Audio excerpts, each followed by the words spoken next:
صاحبو، زندگی 4 دن کی کہانی ہے، پھر اندھیری رات ہے۔ میں نے بھی قبر میں جانا ہے، آپ نے بھی قبر میں جانا ہے۔ جو لوگ پہلے دنیا پر موجود تھے انہیں بھی اتنا یقین تھا اپنی زندگی پر جتنا آج مجھے اور آپ کو یقین ہے۔ آج کی تاریخ سے 100 سال آپ پیچھے کی تاریخ اٹھا لیں، جو لوگ اس بستی کا جو ہے وہ جھومر تھے اور جن کی بولیاں تھیں اور جن کا نام اور جن کی شہرت تھی، آج ان کے قصے اور کہانیاں بھی باقی نہیں رہی۔ حضرت شیخ عبد القادر جیلانی علیہ رحمہ فرماتے ہیں، جاؤ جا کر دیکھو قبرستانوں میں کتنے کتنے حسینوں کی مٹی خراب ہو رہی ہے۔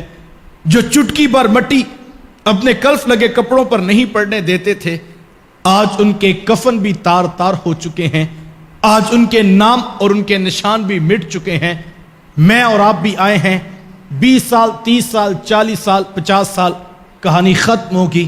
اچھے اعمال کیے ہوں گے تو قبر میں روشنی اور چراغاں ہوگا، لوگوں کو دھوکہ دیا ہوگا، لوگوں کا مال لوٹا ہوگا، راتیں گناہوں میں گزاری ہوں گی، بند ہوٹلوں کے اندر گناہوں کی قیامت توڑی ہوگی، تو مت خیال کرو کوئی نہیں دیکھ رہا تھا۔ جیسے ہی 3 فٹ قبر کے نیچے جائیں گے، ساری کہانیاں کھول کر سامنے رکھ دی جائیں گی۔ اس وقت کا پچھتانا کچھ کام نہیں آئے گا۔ آج مجھے اور آپ کو اپنی زندگی کا محاسبہ کرنا ہے، خوبصورت زندگی گزاریں۔ آج فیصلہ کریں اپنی زندگی کا، اختیار آپ کے پاس اور میرے پاس ہے، فیصلہ ہم نے کرنا ہے۔ ایک تو خوبصورت زندگی ہے جس میں بظاہر ہر خواہش کی تکمیل ہے، جس میں دوستوں کے یارانے ہیں، نفس کی تکمیل ہے، اور جہاں پر عیش و عشرت کا جہاں آباد ہوتا ہے، جہاں ہر گناہ لذت زندگی بن کر نیا دن دکھاتا ہے۔